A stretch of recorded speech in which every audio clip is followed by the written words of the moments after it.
ओम नमो भगवते वासुदेवाय। स्वागत है आप सभी का बरगदेश्वर महादेव मंदिर उन्नाव के इस दिव्य YouTube चैनल पर। आज हम सुनने जा रहे हैं ब्रह्मपुराण का अद्भुत प्रसंग के अवतार का उपक्रम अध्याय 71। यदि आप भी ऐसे ही दिव्य पुराण प्रसंगों को सुनना चाहते हैं तो हमारे चैनल बरगदेश्वर महादेव मंदिर उन्नाव को सब्सक्राइब करें। हर दिन शाम 5 बजे हमारे चैनल पर आपको ब्रह्मपुराण कथा सुनने को मिलेगी और धीरे धीरे हम सभी 18 पुराणों की कथाएं आप तक लेकर आएंगे। अगर आपको किसी विशेष पुराण या प्रसंग से जुड़ी जानकारी चाहिए तो कमेंट में जरूर पूछें, हम आपकी जिज्ञासाओं का समाधान अवश्य करेंगे। तो आइए शुरू करते हैं दिव्य कथा। व्यास जी कहते हैं, मुनिव्रो, अब मैं संक्षेप से श्रीहरि के अवतार का वर्णन करता हूँ, सुनो। भगवान इस पृथ्वी का भार उतारने की इच्छा से अवतार लेते हैं। जब जब अधर्म की वृद्धि होती है और धर्म का ह्रास होने लगता है, तब तब भगवान जनार्दन अपने स्वरूप के 2 भाग करके यहाँ अवतीर्ण होते हैं। साधु पुरुषों की रक्षा, धर्म की स्थापना, दुष्टों तथा अन्य देवद्रोहियों का दमन और प्रजावर्ग का पालन करने के लिए वे प्रत्येक युग में अवतार धारण करते हैं।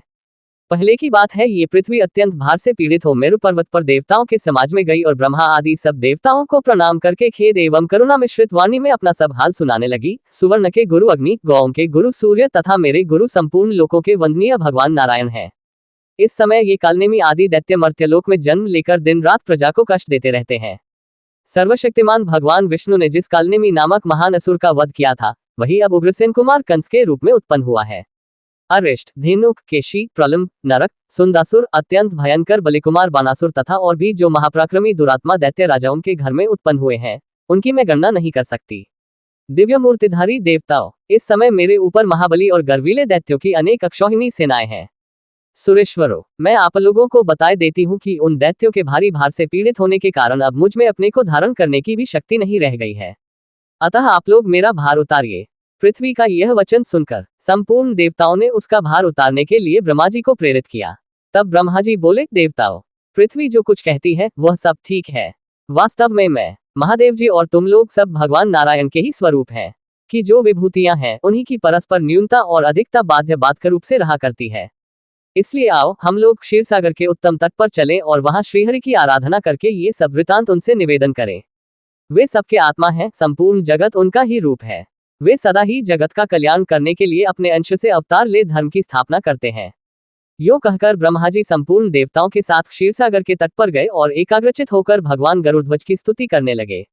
1 ब्रह्मा जी बोले, सहस्रमूर्त, आपको बारंबार नमस्कार है। आपके सहस्त्रों बाहें, अनेक मुख और अनेक चरण हैं। आप जगत की सृष्टि, पालन और सहाओं में संलग्न रहते हैं। अप्रमेय परमेश्वर, आपको बारंबार नमस्कार है। भगवान, आप सूक्ष्म से भी अत्यंत सूक्ष्म, परम महान और बड़े बड़े गुरुओं से भी अधिक गौरवशाली हैं। आप प्रकृति, समष्टि, बुद्धि, महत्त्व, अहंकार तथा वाणी के भी प्रधान मूल हैं। अपरा प्रकृति में संपूर्ण जगत आपका ही स्वरूप है। आप हम पर प्रसन्न होइए। देव, ये पृथ्वी आपकी शरण में आई है। इस समय भूतल पर जो बड़े बड़े असुर व उत्पन्न हुए हैं, उनके द्वारा पीड़ित होने से इसके व पर्वतरूपी बंधन शिथिल पड़ गए हैं। आप संपूर्ण जगत के परम आश्रय हैं। आपकी महिमा अपरंपार है। अतः ये वसुधा अपना भार उतरवाने के लिए आपकी ही सेवा में उपस्थित हुई है। हम लोग भी यहाँ उपस्थित हुए हैं। ये इंद्र, दोनों अश्विनी कुमार, वरुण, रुद्र, वसु, आदित्य, वायु, अग्नि तथा अन्य संपूर्ण देवता यहाँ खड़े हैं। देवेश्वर, मुझे तथा इन देवताओं को जो कुछ करना हो उसके लिए आज्ञा दीजिए। आपके ही आदेश का पालन करते हुए हम लोग सदा संपूर्ण दोषों से मुक्त रहेंगे। ब्रह्मा जी के इस प्रकार स्तुति करने पर परमेश्वर भगवान श्री विष्णु ने अपने श्वेत और कृष्ण 2 केश उखाड़े और देवताओं से कहा, मेरे ये दोनों केशी भूतल पर अवतार ले पृथ्वी के भार और क्लेश का नाश करेंगे। संपूर्ण देवता भी अपने अपने अंश से पृथ्वी पर अवतीर्ण हो पहले से उत्पन्न हुए उन्मत्त दैत्यों के साथ युद्ध करें। इसमें संदेह नहीं कि नाना प्रकार के अस्त्र शस्त्रों से चूर्ण होकर संपूर्ण दैत्य नष्ट हो जाएंगे। वसुदेव की पत्नी जो देवकी देवी हैं, उनके 8वें गर्भ से मेरा ये श्याम केश प्रकट होगा। भूतल पर अवतीर्ण हो ये कालनेमी के अंश से उत्पन्न हुए कंस का वध करेगा। यो कहकर भगवान श्रीहरि अंतर्धान हो गए। अदृश्य हो जाने पर उन परमात्मा को प्रणाम करके संपूर्ण देवता मेरु पर्वत के शिखर पर चले गए और वहां से पृथ्वी पर अवतीर्ण हुए। एक दिन महर्षि नारद ने कंस से जाकर कहा, देवकी के 8वें गर्भ से भगवान विष्णु उत्पन्न होंगे जो तुम्हारा वध करेंगे। ये सुनकर कंस को बड़ा क्रोध हुआ और उसने देवकी तथा वसुदेव को कारागृह में बंदी बना लिया। वसुदेव ने ये प्रतिज्ञा की थी कि देवकी के गर्भ से जो पुत्र उत्पन्न होगा उसे मैं स्वयं लाकर दे दिया करूंगा। इसके अनुसार उन्होंने अपना प्रत्येक पुत्र कंस को अर्पित कर दिया। सुना गया है प्रथम उत्पन्न हुए 6 गर्भ हिरण्यकशिपु के पुत्र थे, जिन्हें भगवान विष्णु की प्रेरणा से योग निद्रा ने क्रमशः देवकी के उदर में स्थापित कर दिया था। योग निद्रा भगवान विष्णु की महामाया है, जिसने अविद्या रूप से संपूर्ण जगत को मोहित कर रखा है। उससे श्रीहरि ने कहा, निद्रे, तू मेरी आज्ञा से जा और पातालवासी 6 गर्भी को एक एक करके देवकी के गर्भ में पहुंचा दे। ये सब कंस के हाथ से मारे जाएंगे। तत्पश्चात मेरा शेष नामक अंश अपने अंशांश से देवकी के उदर में 7वें गर्भ के रूप में प्रकट होगा। वसुदेव जी की दूसरी भार्या रोहिणी आजकल गोकुल में रहती हैं, तू प्रसव काल में वह गर्भ रोहिणी के ही उदर में डाल देना। उसके विषय में लोग यही कहेंगे कि देवकी का 7वां गर्भ भोजराज कंस के डर से गिर गया। गर्भ का संकर्षण होने से रोहिणी का वह वीर पुत्र लोक में संकर्षण नाम से विख्यात होगा। उसके शरीर का वर्ण श्वेतगिरि के शिखर की भांति गौर होगा। तदनंतर मैं देवकी के उदर में प्रवेश करूंगा। उस समय तुझे भी यशोदा के गर्भ में अविलंब प्रवेश करना होगा।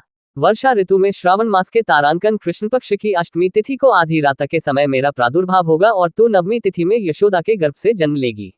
उस समय वसुदेव मेरी शक्ति से प्रेरित होकर मुझे तो यशोदा की शैया पर पहुंचा देंगे और तुझे देवकी के पास लाएंगे। फिर कंस तुझे लेकर पत्थर की शिला पर पछाड़ेगा, किंतु तू उसके हाथ से निकलकर आकाश में ठहर जाएगी। यो करने पर इंद्र मेरे गौरव का स्मरण करके तुझे 100 बार प्रणाम करेंगे और विनीत भाव से अपनी बहन बना लेंगे। फिर तू शुंभ निशुंभ आदि सहस्रों दैत्यों का वध करके अनेक स्थान बनाकर सारी पृथ्वी की शोभा बढ़ाएगी। भूति, सनति, कीर्ति, कांति, पृथ्वी, धृति, लज्जा, पुष्टि, उषा तथा अन्य जो भी स्त्री नामधारी वस्तु है वह सब तू ही है, जो प्रातःकाल और अपराह्न में तेरे सामने मस्तक झुकाएंगे और तुझे आर्या, दुर्गा, वेदगर्भा, अंबिका, भद्रा, भद्राकाली, क्षेम्या तथा क्षेमनकरी आदि कहकर तेरी स्तुति करेंगे। उनके समस्त मनोरथ मेरे प्रसाद से सिद्ध हो जाएंगे। जो लोग भक्ष्य भोज्य आदि पदार्थ से तेरी पूजा करेंगे, उन मनुष्यों पर प्रसन्न होकर तू उनकी समस्त अभिलाषाएं पूर्ण करेगी। वे सब लोग सदा मेरी कृपा से निश्चय ही कल्याण के भागी होंगे। अतः देवी, जो कार्य मैंने तुझे बताया है उसे पूर्ण करने के लिए जा। यदि आपको हमारे वीडियो ज्ञानवर्धक लगे तो लाइक, शेयर और सब्सक्राइब करना न भूलें, ताकि अधिक से अधिक लोग पुराणों की इस अमृतधारा से जुड़ सकें।